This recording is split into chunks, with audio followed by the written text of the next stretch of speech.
So dear friends, welcome to Telugu computer world. So friends, మనం last ట్యూటోరియల్లో ఈ యొక్క work సెక్షన్ని start చేయడం జరిగింది కదా. సో ఇక్కడ వర్టికల్ హెడ్డింగ్ తీసుకున్నాం, ఆ తర్వాత మన యొక్క ఇమేజెస్ పోర్ట్ఫోలియోని తీసుకోవడం జరిగింది కదా. సో ఇప్పుడు మనం కాస్త సిఎస్ఎస్ని రాసేసుకున్న తర్వాత మనం దీనికి సంబంధించినటువంటి జేక్వెరీ ప్లగిన్ని యూజ్ చేసి మనం బటన్స్ క్రియేట్ చేసుకుందాం. బటన్స్ క్రియేట్ చేసుకున్న తర్వాత జేక్వెరీ ప్లగిన్ని యూజ్ చేసేసుకొని మనం వీటిని ఫిల్టర్ అనేది చేద్దాం. ఓకే, సో ఇక్కడ చూస్తే మనకు ఈ యొక్క వర్టికల్ హెడ్డింగ్ ఏదైతే ఉందో దీనికి కాస్త స్పేసింగ్ అనేది ఇద్దాం బాటంలో కదా. సో దానికోసం మనం మన మై స్టైల్ డాట్ సిఎస్ఎస్ లోపలికి వెళ్ళి క్రిందకు వచ్చేసి ఇక్కడ అండ్ లాస్ట్ లోపల మనం కాస్త ఎంటీ స్పేస్ అనేది క్రియేట్ చేసుకున్న తర్వాత ఇక్కడ నేను ఇది ఇచ్చేసాను. ఈ విధంగా పోర్ట్ఫోలియో అని తీసేసుకుందాం. ఓకే, సో ఆ తర్వాత ఇక్కడ మనం దాన్ని సెలెక్ట్ చేసుకోవాల్సి ఉంటుంది. ఓకే, సో దానికోసం ఈ యొక్క ఐడిని యూజ్ చేస్తాం. దీని లోపల ఉన్నటువంటి వర్టికల్ హెడ్డింగ్ కాబట్టి సో ఇక్కడ ఐడిని సెలెక్ట్ చేయడానికి మనం ఈ విధంగా తీసుకుంటాం. దీని లోపల అంటే పోర్ట్ఫోలియో అనే ఐడి కలిగినటువంటి డివ్ లోపల మనకు ఈ యొక్క వర్టికల్ హెడ్డింగ్ అనేటువంటిది ఉంది. ఓకే, ఈ విధంగా మనం దీన్ని సెలెక్ట్ చేయడం జరుగుతుంది. ఓకే, సో అది క్లాస్ కాబట్టి డాట్తో సెలెక్ట్ చేయడం జరిగింది. సో దీనికోసం నేను ఏం చేస్తానంటే ఇక్కడ ఒక్కసారి మనం లైవ్ ప్రివ్యూ చూస్తూ చేసుకుందాం. సో ఈ విధంగా ఉన్నట్లయితే ఇప్పుడు మనం దీనికి మార్జిన్ బాటమ్ అనేటువంటిది యూజ్ చేద్దాం. సో నేను ఒక 50 పిక్సెల్స్ తీసుకోవాలనుకుంటున్నాను. ఓకే, సో ఒక 50 పిక్సెల్స్ యూజ్ చేసినట్లయితే నాకు ఈ విధంగా వచ్చేసింది కదా. సో ఇప్పుడు నాకు చక్కగా అది కనిపిస్తుంది. ఆ తర్వాత ఇక్కడ మనం వీటి మధ్య ఈ యొక్క స్పేసింగ్ అనేది తీసేయాలి. దానికోసం మనం పోర్ట్ఫోలియో ర్యాపర్ అనేది ఉంది కదా. సో దీని లోపల మనం ఈ యొక్క రోకి గ్రిడ్ అనేటువంటిది తీసుకోవడం జరిగింది, కస్టమ్ క్లాస్ కదా. సో ఇప్పుడు నేను దీన్ని టార్గెట్ చేస్తాను. సో ఈ యొక్క గ్రిడ్ అనేటువంటి క్లాస్ లోపల నాకు ఉన్నటువంటి కాలమ్స్ ఏంటి, COL-MD-3 ఈ విధంగా తీసుకుంటే వాటిని సెలెక్ట్ చేయొచ్చు మనం కదా. సో ఇది కూడా క్లాస్ కాబట్టి మనం డాట్ అనేది యూజ్ చేయాలి కంపల్సరీగా. ఓకే, సో ఇప్పుడు చూసినట్లయితే మనకు అన్నీ కూడా సెలెక్ట్ అవ్వడం జరిగింది. ఇక్కడ డాటెడ్ బార్డర్స్తో మనకు బ్రాకెట్స్ అనేది లైవ్ ప్రివ్యూలో చూపిస్తుంటుంది కదా. సో దీని లోపల మనం ఈ యొక్క ఒకసారి మీరు గమనిస్తే ఇక్కడ చూడండి, దీనికి మార్జిన్ ఉందా ప్యాడింగ్ ఉందా అనేది మనం తెలుసుకోవాలంటే ఇక్కడ రైట్ బటన్ క్లిక్ చేసి ఇన్స్పెక్ట్ పైన క్లిక్ చేస్తే కనుక ఒకసారి చూడండి, మళ్ళీ ఒకసారి రైట్ బటన్ క్లిక్ చేసి ఇన్స్పెక్ట్ అనండి. సో ఇప్పుడు చూస్తే మనకు ఈ విధంగా వచ్చింది. సో మీరు గమనిస్తే ఇక్కడ ప్యాడింగ్ లెఫ్ట్ అండ్ రైట్ అనేది ఉంటుంది చూడండి. కాలమ్స్ అన్నింటికి కూడా ఇక్కడ కాలమ్స్ అన్నీ సెలెక్ట్ చేయడం జరిగింది వాళ్ళు బూట్స్ట్రాప్కి సంబంధించింది. ఇక్కడ చూడండి బూట్స్ట్రాప్ డాట్ సిఎస్ఎస్ నుంచి వస్తుంది ఇది. సో ఇక్కడ పొజిషన్ రిలేటివ్ ఇవన్నీ కూడా దానికి సంబంధించినవి. అండ్ ఇక్కడ మనకు మేజర్గా స్పేసింగ్ అనేది ఎక్కడి నుంచి వస్తుందంటే padding right and padding left ఈ రెండు తీసేస్తే మనకు ఏమైంది చూడండి. సో మనకు కావాల్సినటువంటి వైర్ ఫ్రేమ్ లాగా అవి కనిపిస్తున్నవి. ఓకే, సో స్పేసింగ్ అనేది వెళ్ళిపోయింది కదా. సో అంటే మనం ప్యాడింగ్ అనేది తీసేయాలి. ఈ విధంగా నేను తీసేస్తాను అనమాట. ఓకే, ఒకసారి రిఫ్రెష్ చేస్తున్నాను. సో చూడండి ఈ విధంగా ఉంది. ఇప్పుడు మన కోడింగ్ లోపలికి వెళ్ళి ప్యాడింగ్ అనేది తీసుకొని నేను 0 చేసేస్తే సరిపోతుంది చూడండి. అండ్ ఇక్కడ ఈ యొక్క ఓవర్లేని మనం తర్వాత మార్చుకుందాం. దానికంటే ముందు ఈ యొక్క జేక్వెరీ ప్లగిన్ని డౌన్లోడ్ చేసుకుందాం. ఓకే, సో ఆ జేక్వెరీ ప్లగిన్ వచ్చేసి ఐసోటాప్. ఓకే, సో ఈ ఐసోటాప్ ఏం చేస్తుందంటే ఇక్కడ చూడండి, ఇక్కడ కొన్ని ఇమేజెస్ అనుకోండి వీటిని. ఓకే, సో ఇవి డివ్స్ కావచ్చు లేదా ఏవైనా కావచ్చు. కొన్ని ఎలిమెంట్స్ని ఇక్కడ మనం సెలెక్ట్ చేసేటువంటి ఫిల్టర్ ఆప్షన్ని బట్టి లేదా బటన్ని క్లిక్ చేయడాన్ని బట్టి ఇక్కడ చూడండి, మెటల్ అంటే మెటల్కి సంబంధించినవి మాత్రమే ఇక్కడ కనిపిస్తుంది. ట్రాన్సిషన్ అంటే ట్రాన్సిషన్కి సంబంధించినవి, IUM అంటే IUMకి సంబంధించినవి. ఓకే, సో ఈ విధంగా రకరకాలుగా మనం ఫిల్టరింగ్ అనేది చేయవచ్చు. ఇది చూసిన తర్వాత ఒకసారి బాగా రెఫర్ చేస్తే కనుక మీకు చాలా విషయాలు తెలిసే అవకాశం ఉంటుందన్నమాట. ఓకే, సో ఇక్కడ కిందకు వస్తే ఇక్కడ అన్మినిఫైడ్ అండ్ మినిఫైడ్ వెర్షన్ ఉంటాయి డౌన్లోడ్ కింద. మీరు మినిఫైడ్ వెర్షన్ని యూజ్ చేయవచ్చు డౌన్లోడ్ చేసుకొని. ఓకే, సో ఆ తర్వాత లేదా మీరు డైరెక్ట్గా సిడిఎన్ని యూజ్ చేసి కూడా దీన్ని యాడ్ చేసుకోవచ్చు. కానీ నేనైతే ఇప్పుడు డౌన్లోడ్ చేసుకోవాలనుకుంటున్నాను. ఓకే, అండ్ లైసెన్స్ విషయానికి వస్తే ఇది ఒక పెయిడ్ jQuery ప్లగిన్. ఓకే, కానీ చూడండి కమర్షియల్ లైసెన్స్కి వచ్చేసరికి మనకు పెయిడ్ ప్లగిన్ అనమాట. ఇది ఒకసారి అంటే ఇది ఒకేసారి మనకు ఒకసారి లైసెన్స్ అనేది తీసుకుంటే కనుక మనకు అన్లిమిటెడ్గా వర్క్ చేస్తుంది. ఓకే, సో ఇది సింగిల్ డెవలపర్కి అండ్ 8 డెవలపర్స్కి అయితే ఇది, అండ్ అన్లిమిటెడ్ డెవలపర్స్కి అయితే ఇది అనమాట.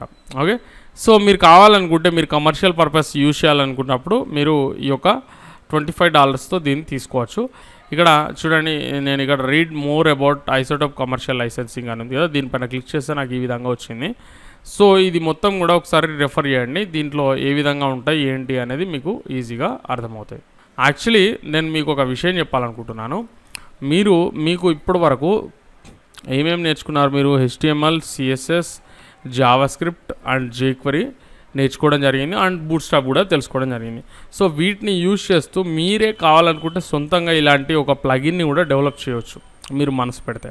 సో ఫ్రంట్ ఎండ్ డెవలపర్గా మనం ప్లగిన్ని యూజ్ చేస్తే సరిపోతుంది. మీరు ఇంకాస్త డీప్గా దీని గురించి ఆలోచిస్తే కనుక మీరు కూడా ఒక ప్లగిన్ని డెవలప్ చేసే అవకాశం ఉంటుందని మాత్రం నేను చెప్తున్నాను. ఓకే, సో ఆ తర్వాత గెట్టింగ్ స్టార్టెడ్లో మీరు గమనిస్తే ఇక్కడ ఇది మనం ఇంక్లూడ్ చేసుకోవాల్సి ఉంటుంది. ఆ తర్వాత మనకు ఈ విధంగా ఉండాల్సి ఉంటుంది ఏది, ఈ యొక్క గ్రిడ్ సిస్టమ్ అనేది. ఓకే, సో ఐసోటోప్ వర్క్స్ అనే container element with a group of similar child items. Okay, so ఇక్కడ గ్రిడ్ అనేది మనం తీసుకున్నాం, మనం కూడా గ్రిడ్ అనేది తీసుకున్నాం. మీరు కావాలనుకుంటే డిఫరెంట్ నేమ్ కూడా యూజ్ చేయవచ్చు, లేదా పోర్ట్ఫోలియో గ్రిడ్ అని కూడా యూజ్ చేయవచ్చు. ఓకే, సో ఆ తర్వాత ఇక్కడ ఈ విధంగా మనం సిమిలర్ ఎలిమెంట్స్ని తీసుకోవాల్సి ఉంటుంది. సో దానికోసం మనం ఏం చేసాం అంటే ఈ యొక్క వీటిని ఏమంటాం కాలమ్స్. ఓకే, ఈ కాలమ్కి సంబంధించినటువంటి డివ్ని మనం తీసుకోవడం జరిగింది. ఓకే, సో ఇప్పుడు ఇది పేరెంట్ అయితే ఇది చైల్డ్ అవుతుంది. ఇవన్నీ కూడా అదే ఫిల్టర్ చేస్తూ ఉంటుంది అనమాట, దీని నుంచి మొదలు పెడుతుంది. సో దీన్ని డిస్ప్లే చేసినప్పుడు ఆబ్వియస్లీ దాని లోపల ఉన్నవన్నీ డిస్ప్లే అవుతాయి, దీన్ని హైడ్ చేసినప్పుడు దాని లోపల ఉన్నవన్నీ కూడా హైడ్ అవుతావు. సో అందుకనే మనం అన్నీ కూడా ఇదే రకంగా తీసుకోవడం జరిగింది. చూడండి నెక్స్ట్ ఇది.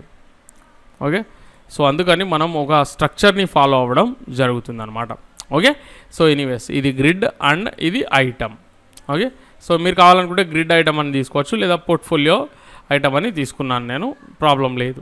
ఓకే, కానీ మనం jQuery తోటి దీన్ని ఇనిషియలైజ్ చేసి యూజ్ చేయాల్సి ఉంటుంది కాబట్టి ఈ విధంగా మనం ఫస్ట్ ముందుగా ఇనిషియలైజ్ చేయాలి, ఆ తర్వాత మనం దీన్ని యూజ్ చేయాల్సి ఉంటుంది. ఓకే, సో అది ఏ విధంగా ఉంటుంది అనేది మనం ఇక్కడ చూడండి ఫిల్టరింగ్ అని ఉంది కదా, దీనిపైన క్లిక్ చేస్తే తెలిసిపోతుంది.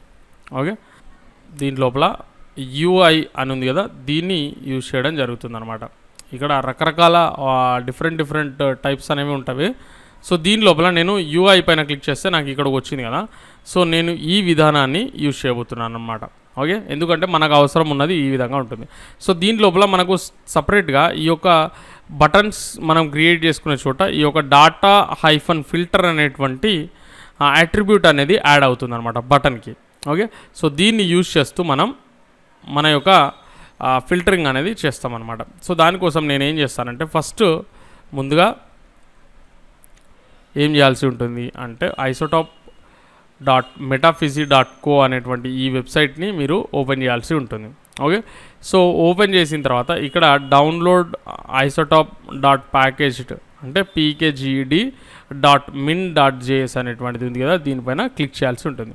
ఓకే, సో క్లిక్ చేస్తే మీకు ఈ విధంగా వస్తుంది.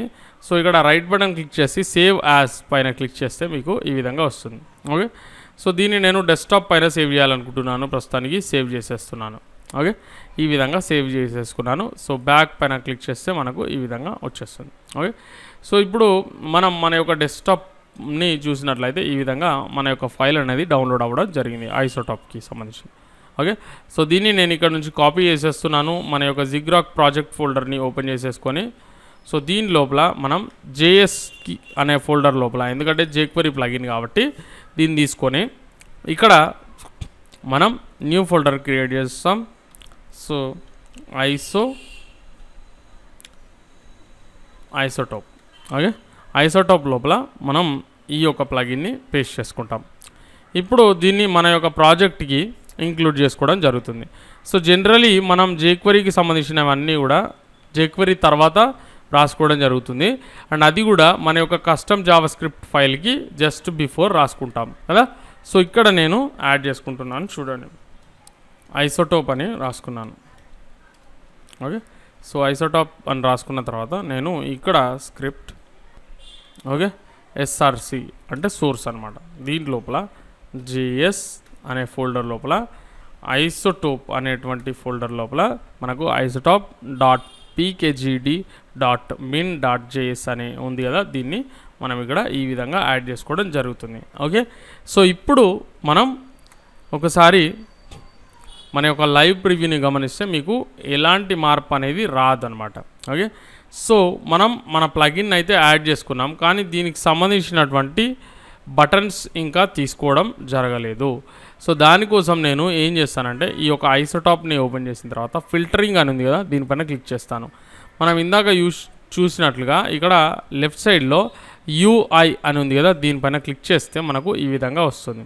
ఓకే, సో ఇక్కడ UI అంటే యూజర్ ఇంటర్ఫేస్ అనమాట. ఓకే, సో దీనికి సంబంధించినటువంటి బటన్ సిస్టమ్ ఈ విధంగా తీసుకోవాల్సి ఉంటుంది. ఆ తర్వాత మనం దాన్ని ఈ యొక్క ప్లగిన్ని ఇనిషియలైజ్ చేసి మనం యూజ్ చేయాల్సి ఉంటుంది. ఓకే, సో అది దీన్ని ఈ విధంగా తీసుకోవడం ద్వారా చేయొచ్చు. మనం ఏ విధంగా ఉంటుంది అనేది కాసేపట్లో తెలుసుకుందాం. సో ఇప్పుడు నేను ఈ యొక్క బటన్స్ని కాపీ చేసేసుకుంటున్నాను. ఓకే, సో కాపీ చేసుకున్న తర్వాత ఇది ఎక్కడ యూజ్ చేయాల్సి ఉంటుందంటే ఇక్కడ చూడండి, ఈ యొక్క కంటెంట్ బాక్స్ లోపల రో లోపల మనం ఇక్కడ ఒక కాలమ్ని తీసుకోవడం జరిగింది కదా. సో ఇక్కడ నేనేం చేస్తానంటే మరొక కాలమ్ని తీసుకుంటాను అనమాట. ఓకే, సో మరొక కాలమ్ని తీసుకుంటున్నాను ఇక్కడ మన వర్టికల్ హెడింగ్ క్రింద, ఆ కాలం క్రింద. ఓకే, సో డివ్ తీసుకున్న తర్వాత సేమ్ అది కూడా ఫుల్ లెంత్ని ఆక్యుపై చేయాల్సి ఉంటుంది కాబట్టి నేను ఇదే విధంగా MD-12 అని తీసుకుంటున్నాను. ఓకే, సో దీని లోపల ఇందాక మనం ఏదైతే కాపీ చేసుకున్నామో ఇక్కడ నుంచి దాన్ని ఇక్కడ నేను పేస్ట్ చేయాలనుకుంటున్నాను. ఓకే, సో పేస్ట్ చేసిన తర్వాత ఇక్కడ మీరు ఈ విధంగా ఇండెంటేషన్ అనేది సెట్ చేసుకోండి. ఆ తర్వాత ఓకే, ఇండెంటేషన్ అనేది పర్ఫెక్ట్గా సెట్ చేసుకున్న తర్వాత ఎక్స్ట్రా స్పేస్ని రిమూవ్ చేస్తున్నాను. ఓకే, సో ఇక్కడ మీరు గమనిస్తే మనకు ఇన్ని బటన్స్ అక్కర్లేదు, సేమ్. సో దీంట్లో నుంచి నేను ఉన్న బటన్స్ అన్నీ తీసేస్తున్నాను except first button. Okay, so ఇది షో ఆల్ అని ఉంది కదా, నేను ఈ విధంగా షో ఆల్ అని తీసుకుంటున్నాను. ఓకే, లేదా ఓన్లీ ఆల్ అని తీసుకుంటానండి, ఎందుకంటే మనం వైర్ ఫ్రేమ్లో ఏదైతే రాసుకున్నామో దాన్ని ఫాలో అవుదాం. ఓకే, ఆల్ అంటే అన్నీ కనిపించాలన్నమాట. Okay, so next web, logo, mobile, desktop, ఇవి మనకు కావాల్సినవి 5 రకాలటువంటి ఫిల్టర్స్ కావాలి. సో ఫిల్టర్స్ అనొచ్చు, బటన్స్ అనొచ్చు. ఓకే, సో ఇప్పుడు నేను ఏం చేస్తానంటే దీని యొక్క ఈ క్లాసెస్ అన్నీ కూడా రిమూవ్ చేస్తున్నాను. సో నేను ఈ యొక్క అంటే ఈ బటన్ గ్రూప్కి సంబంధించినటువంటి డివ్కి క్లాస్ నేను ఏం చేస్తున్నానంటే ఓకే, ఇది కస్టమ్ క్లాస్. ఓకే, సో ఈ విధంగా ఉంది. సో దీన్ని కాపీ చేసుకుంటున్నాను నేను. ఇక్కడ నేనేం చేస్తున్నానంటే మనకు నెక్స్ట్ ఏం కావాలండి, వెబ్ అనేది కావాలి కదా. సో వెబ్ అని రాసుకున్నాను.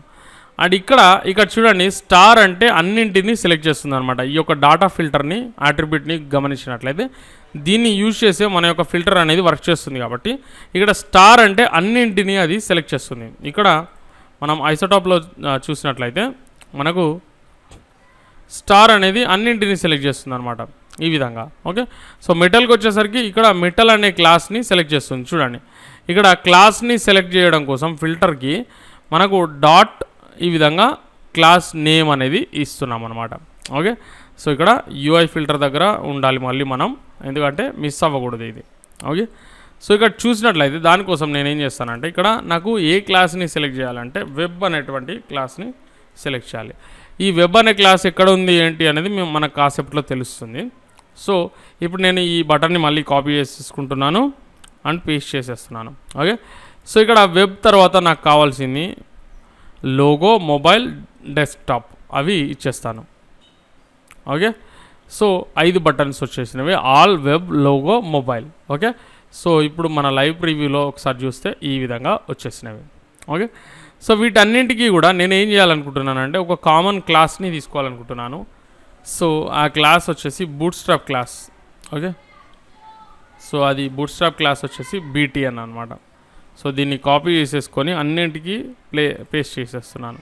సో సేవ్ చేసుకున్న తర్వాత ఒక్కసారి చూస్తే కనుక మనకు మన యొక్క బూట్స్ట్రాప్ బటన్కి సంబంధించినటువంటి స్టైలింగ్ అనేది దీనికి వచ్చేసింది. ఓకే, సో ఈ విధంగా మనం తీసుకోవచ్చు అనమాట. ఆ తర్వాత ఇక్కడ మన బటన్స్ అనేవి మనం క్రియేట్ చేసుకోవడం జరిగింది. అయితే ఇక్కడ వెబ్ అన్నప్పుడు ఏ ఫొటోస్ డిస్ప్లే అవ్వాలి అంటే ఏ కాలమ్స్ డిస్ప్లే అవ్వాలి. ఇక్కడ గ్రిడ్ అనేది పేరెంట్ డివ్ అయితే ఈ కాలమ్స్ అన్నీ కూడా చైల్డ్ డివ్స్ అనమాట కదా. సో ఇక్కడ రో అనేది పేరెంట్ డివ్. ఓకే, సో దానికి మనం ఒక కస్టమ్ క్లాస్ని తీసుకోవడం జరిగింది, అది గ్రిడ్. ఓకే, సో ఇక్కడ మన ప్లగిన్ ఏం చేస్తుంది అని అంటే ఇక్కడ నుంచి మనం తీసుకున్నప్పుడు ఈ యొక్క గ్రిడ్ క్లాస్ ద్వారా దాన్ని సెలెక్ట్ చేసుకోవడం జరుగుతుంది. ఓకే, సో దీన్ని ఇనిషియలైజ్ చేద్దాం. దానికంటే బిఫోర్ మనం ఈ క్లాసెస్ని ఇద్దాం అనమాట. సో దీని లోపల ఒక్కసారి గమనించండి, ఇక్కడ చూడండి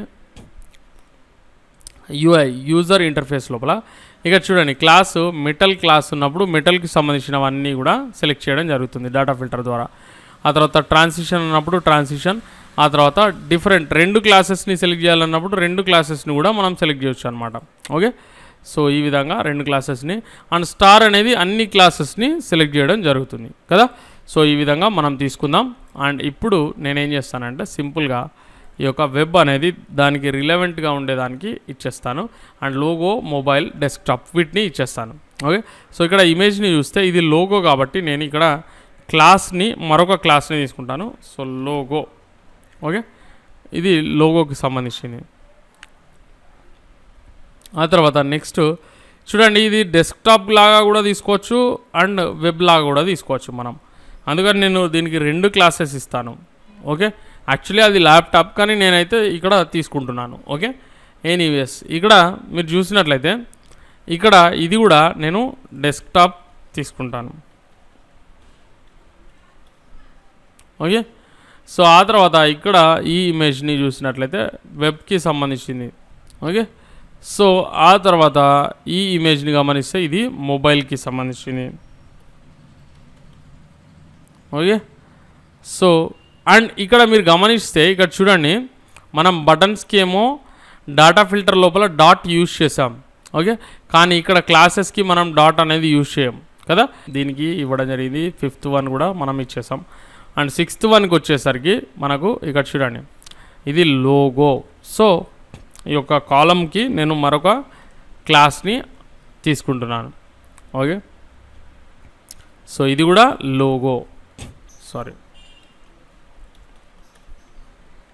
okay, so next 8th one and last one వచ్చేసి ఇది మొబైల్.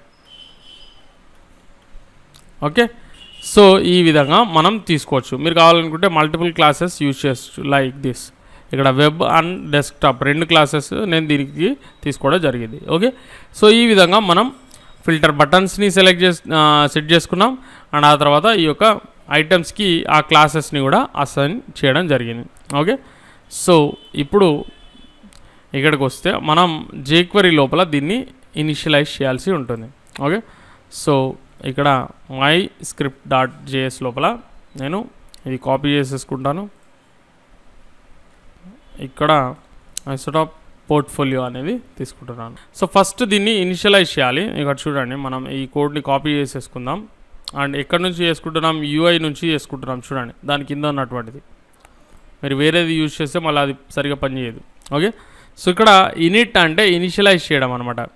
ఓకే, ఐసోటాప్ని ఇనిషియలైజ్ చేస్తున్నాం మనం. ఇక్కడ ఆప్షన్స్ అనేవి రాసుకోవచ్చు కానీ మనకు ఇక్కడ అవసరం లేదు. ప్రస్తుతానికి. ఇనిషియలైజ్ చేయడం ఎందుకు అని అంటే మనం ఈ యొక్క గ్రిడ్ని ఫస్ట్ సెలెక్ట్ చేసుకొని ఇనిషియలైజ్ చేస్తే దీనికి సంబంధించినటువంటి ఈ యొక్క డాటా ఫిల్టర్ యాట్రిబ్యూట్ క్రియేట్ చేసుకోవడం అండ్ వేరే వేరే పనులు వాళ్ళు ఏవైతే రాసుకున్నారో ఆ ప్రోగ్రామ్ని బట్టి అవి తీసుకోవడం జరుగుతుంది. అంటే దీనికి సంబంధించినటువంటి వేరియబుల్స్ వర్క్ చేయడం జరుగుతుంది అనమాట. దానికోసం ఈ ఇనిషియలైజింగ్ అనేది అవసరం ఉంటుంది. ఓకే, సో ఇక్కడ మనకు మన యొక్క పేరెంట్ డివ్ని మనం సెలెక్ట్ చేయాల్సి ఉంటుంది ఐడి ద్వారా కానీ లేదా దాని యొక్క క్లాస్ ద్వారా కానీ. ఇక్కడ పేరెంట్ని మనం చూసినట్లయితే ఇక్కడ రోని మన పేరెంట్ డివ్ లాగా తీసుకోవచ్చు.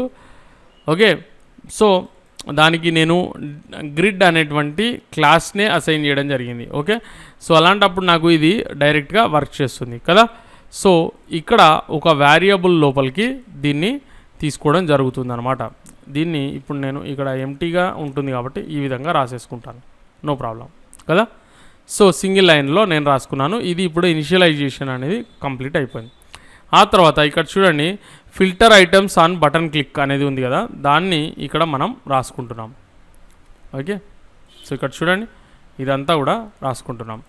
సో ఇక్కడ ఫిల్టర్ బటన్ గ్రూప్ని మనం సెలెక్ట్ చేసుకోవాల్సి ఉంటుంది. అండ్ దానిపైన ఫిల్టర్ బటన్ గ్రూప్ని తీసుకుంటే దాంట్ లోపల ఉండేటువంటి బటన్, ఇక్కడ బటన్ ఎలిమెంట్ లోపల అంటే ఆన్ క్లిక్ అనేటువంటి ఈవెంట్ని వీళ్ళు ఇక్కడ రాసుకోవడం జరిగిందనమాట. డాట్ ఆన్ క్లిక్ దానిపైన క్లిక్ చేసినప్పుడు దేనిపైన అంటే దాని లోపల ఉండేటువంటి బటన్ ఎలిమెంట్ పైన. ఓకే, సో ఈ యొక్క ఫంక్షన్ లోపల ఉండేటువంటి కోడ్ అనేది ఎగ్జిక్యూట్ అవ్వడం జరుగుతుంది. ఓకే, సో అప్పుడు ఏం ఎగ్జిక్యూట్ అవుతుందంటే ఫస్ట్ లైన్ని మనం గమనిస్తే ఫిల్టర్ వాల్యూ అనేటువంటి ఒక వేరియబుల్ని తీసుకొని దాని లోపల దిస్ అంటే ఏదైతే బటన్ని మనం క్లిక్ చేస్తున్నామో దాన్ని సెలెక్ట్ చేసుకుంటుంది ఇక్కడ అది. ఓకే, ఆ బటన్ యొక్క యాట్రిబ్యూట్ అయినటువంటి డాటా ఫిల్టర్ ఏటీటీఆర్ అనేది యాట్రిబ్యూట్ని తెలియజేస్తుంది. డాటా ఫిల్టర్ అంటే ఇక్కడ చూడండి మనం మన బటన్స్ని గమనిస్తే ఇప్పుడు ఫర్ ఎగ్జాంపుల్ మీరు ఈ బటన్ పైన క్లిక్ చేసినప్పుడు దిస్ అనేది దాని యొక్క అంటే దీని యొక్క డాటా ఫిల్టర్ అంటే ఈ యొక్క యాట్రిబ్యూట్ దీని వాల్యూని అది తీసుకోవడం జరుగుతుంది. డాట్ వెబ్ అనేటువంటి క్లాస్ని అది తీసుకుంటుంది ఇక్కడ. సో ఈ వెబ్ అనేటువంటి క్లాస్కి సంబంధించినటువంటి వాల్యూని దీని లోపలికి తీసుకుంటుంది. సో ఇక్కడ ఫిల్టర్ వచ్చేసినప్పుడు ఫిల్టర్ వాల్యూ అనేది అది దీని లోపల అసైన్ అవుతుంది. ఓకే, సో మన యొక్క ఈ గ్రిడ్ అనే వేరియబుల్ని మనం క్రియేట్ చేసుకున్నాం కదా ముందుగానే. సో దాని ద్వారా ఆ గ్రిడ్ వేరియబుల్ డాట్ ఐసోటోపీ అనేటువంటి మెథడ్ని యూజ్ చేసి దీని లోపల ఇది ఆటోమేటిక్గా తీసుకుంటుంది అనమాట. ఓకే, అంటే ఇప్పుడు ఇది ఏం చేస్తుంది ఈ మెథడ్ అంటే ఇప్పుడు ఈ గ్రిడ్ అనేటువంటి ఈ పేరెంట్ డివ్ లోపల ఉన్నటువంటి ఐటమ్స్ చైల్డ్ ఐటమ్స్ అన్నింటి లోపల అక్కడ ఏదైతే తీసుకుందో ఫిల్టర్ వాల్యూ అంటే ఫర్ ఎగ్జాంపుల్ ఇప్పుడు వెబ్ అనేది తీసుకుంటే దీని చైల్డ్ డివ్స్ దాంట్ లోపల ఉన్నటువంటి ఆ క్లాస్కి సంబంధించిన ఐటమ్స్ని షో చేస్తుంది, మిగిలిన వాటిని హైడ్ చేసేస్తుంది. సో ఇది చేయబోతుంది అనమాట. ఓకే, సో దానికోసం మనం ఇక్కడ మరొక చిన్న చేంజ్ ఏంటంటే ఫిల్టర్ బటన్ గ్రూప్ అని ఉంది కదా, ఇది మనం డిఫరెంట్గా తీసుకోవడం జరిగింది. ఒకసారి దాన్ని గమనిస్తే ఇక్కడ మనం ఐడి తీసుకున్నామా క్లాస్ తీసుకున్నామా కూడా తెలియదు మనకు ఇప్పుడు. ఓకే, సో ఇది మన యొక్క బటన్ గ్రూప్ యొక్క ర్యాపర్ క్లాస్ అనమాట ఇది కదా. సో ఐడి తీసుకున్నామా క్లాస్ తీసుకున్నామా ఇందాక మనకు తెలియకపోయింది. సో పోర్ట్ఫోలియో బటన్స్ అనేది మన యొక్క బటన్ గ్రూప్ యొక్క క్లాస్. సో దీన్ని నేను ఏం చేస్తానంటే డాట్ ద్వారా ఈ విధంగా తీసుకుంటాను. ఓకే, సో ఇప్పుడు దీని లోపల బటన్ని క్లిక్ చేసినప్పుడు ఇది జరుగుతుంది, మనం ఎక్స్ప్లెయిన్ చేయడం జరిగింది నేను మీకు.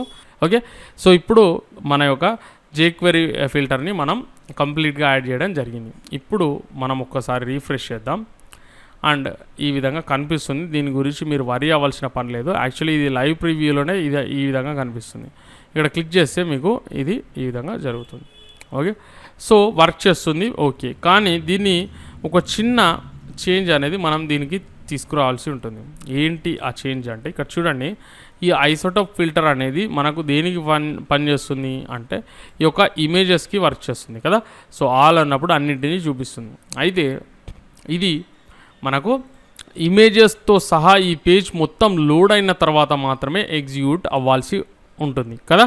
సో దానికోసం మనం ఏం చేయొచ్చు అంటే మన స్నిప్పెట్స్ని యూజ్ చేసి JWOLF అని టైప్ చేసి మనం ఈ విధంగా తీసుకుంటే కనుక మనకు విండో ఆన్లోడ్ అనేటువంటి ఫంక్షన్ వస్తుంది. jQuery విండో ఆన్లోడ్ అనేటువంటి ఫంక్షన్ డాక్యుమెంట్ డాట్ రెడీ అనే ఫంక్షన్ కంటే జస్ట్ కొంచెం లేట్గా ఇది ఎగ్జిక్యూట్ అవ్వడం జరుగుతుంది. అంటే డాక్యుమెంట్ డాట్ రెడీ అనేటువంటి ఫంక్షన్ జస్ట్ డాక్యుమెంట్ స్ట్రక్చర్ అనేది, అంటే మన యొక్క వెబ్సైట్ పేజ్ ఏదైతే ఓపెన్ చేసామో దీని స్ట్రక్చర్ అనేది లోడ్ అవ్వగానే అది ఎగ్జిక్యూట్ అవ్వడం జరుగుతుంది. కానీ ఈ ఇమేజెస్ అన్నీ కూడా లోడ్ అయ్యేంత వరకు వెయిట్ చేస్తుంది ఈ యొక్క విండో డాట్ ఆన్లోడ్ అనేటువంటి ఫంక్షన్. ఓకే, సో మనం ఈ ఫంక్షన్ లోపల ఈ కోడ్ మొత్తాన్ని రాసుకుంటే కనుక మనకు ఇమేజెస్ మొత్తం కూడా లోడ్ అయిన తర్వాత అది వర్క్ చేయడం జరుగుతుంది కదా. సో అలాంటప్పుడు మనకు అది చాలా చక్కగా పనిచేస్తుంది కదా. సో ఈ విధంగా మనం విండో డాట్ ఆన్లోడ్ అనేటువంటి jQuery ఫంక్షన్ లోపల దీన్ని తీసుకున్నట్లయితే అది చాలా చక్కగా పనిచేస్తుంది. ఇప్పుడు కూడా మనం ఒకసారి రిఫ్రెష్ చేద్దాం అండ్ ఈ విధంగా తీసుకుందాం. ఈ విధంగా రాసుకోవచ్చు. చూడండి, ఈ విధంగా తీసుకోవచ్చు. చూడండి, సో రిఫ్రెష్ అంటున్నాను, మనకి ఈ విధంగా వస్తుంది అండ్ ఈ విధంగా దీన్ని తీసుకోవచ్చు. ఓకే, సో ఐ నో దీని కింద ఈ విధంగా స్పేస్ సరిగ్గా కనిపించట్లేదు, ఇది చాలా చక్కగా కనిపించడం లేదు మనకు. అయితే మనం నెక్స్ట్ ట్యూటోరియల్లో దీనికి సంబంధించిన స్టైలింగ్ అనేది చేసుకోవడం ద్వారా మనం దీన్ని మరింత అందంగా చూపించే ప్రయత్నం చేద్దాం. Okay, I'll see you in the next lecture. Thanks for watching.